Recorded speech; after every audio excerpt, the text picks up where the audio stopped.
Hi, Daniel. Thank you so much for joining me today.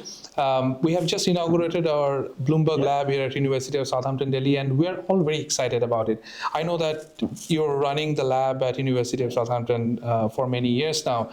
I just wanted to know from you, what have been your experience of running the lab there?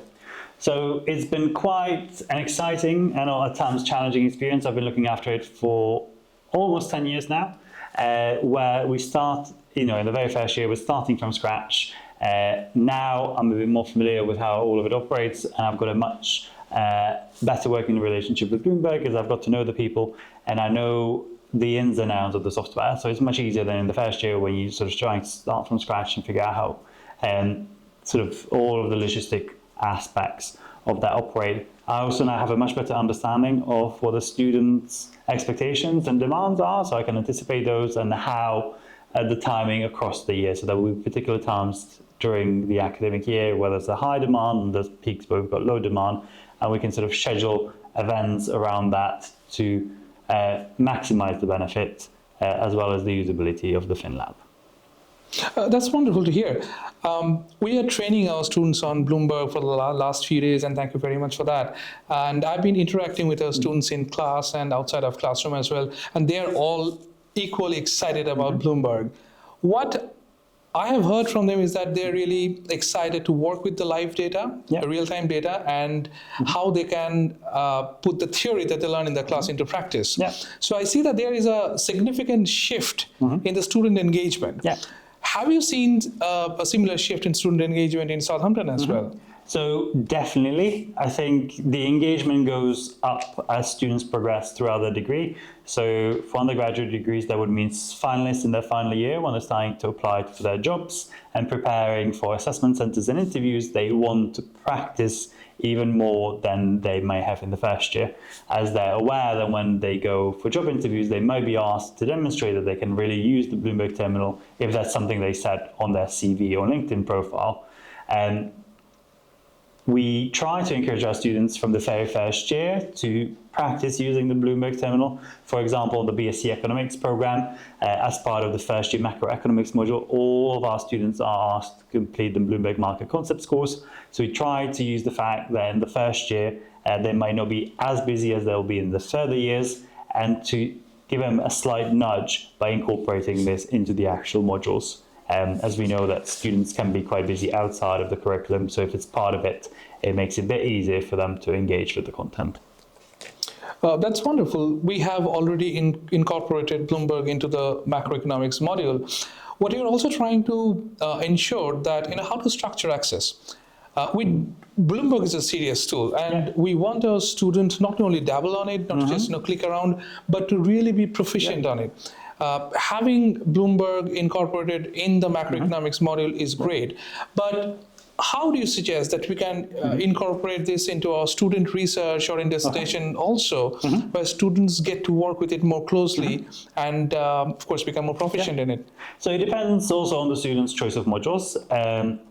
One way that we've done that over the years is create a number of optional modules that focus on stocks and finance, where the students get hands-on experience, where, for example, they might be given a coursework assignment where they're asked to analyze a particular stock, and this then sort of encourages them to go into FinLab, turn on the Bloomberg Terminal, get the necessary data that they might need, and then use it for their analysis, as it not only provides them with the data that they need, but it at the same time teaches them on how to use the Bloomberg Terminal.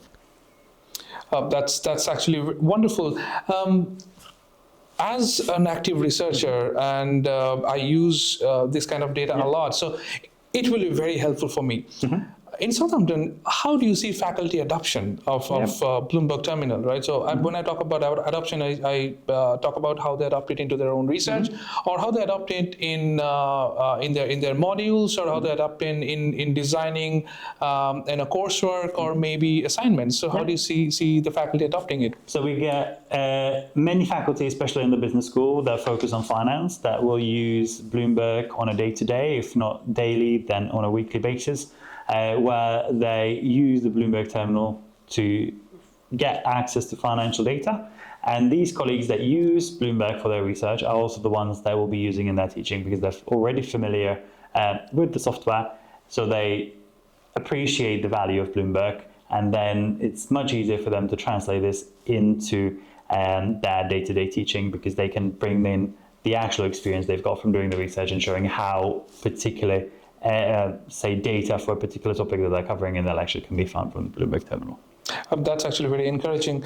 So Daniel, here at the campus, we are also trying to ensure a wider accessibility.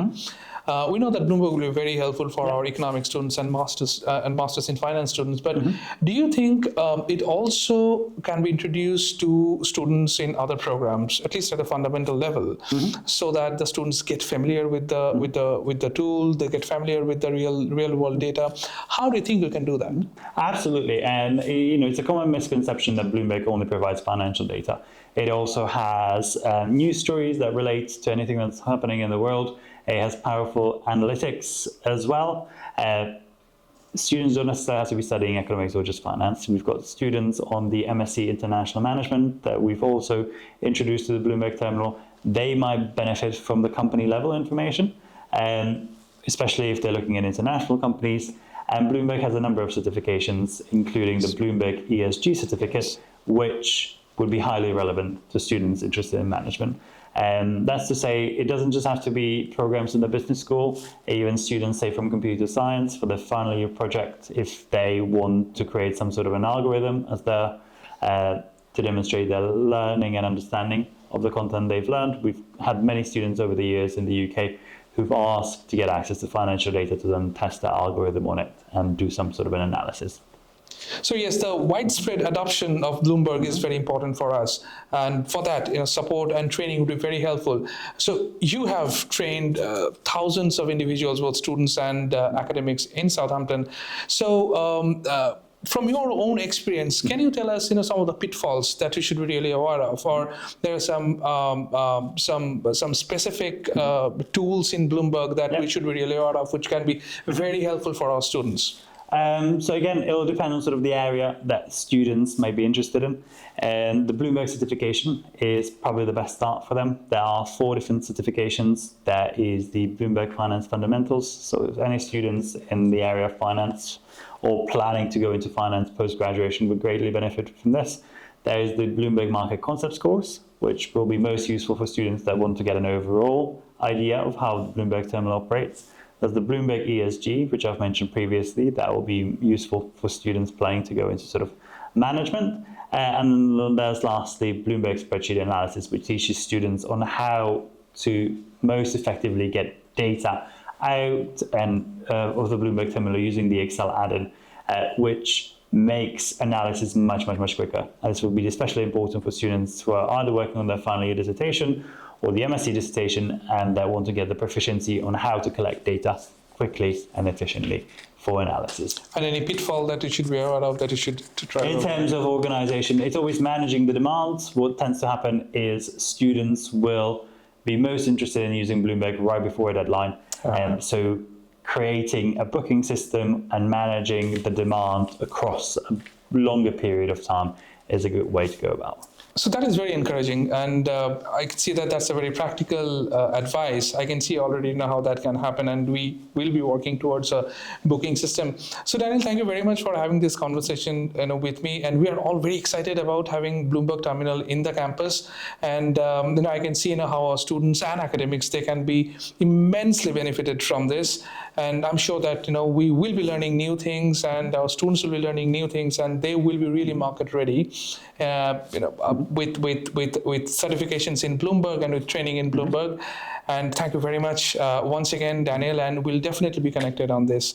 Thank you very much. It's been a great pleasure. Thank you for having me. Thank you.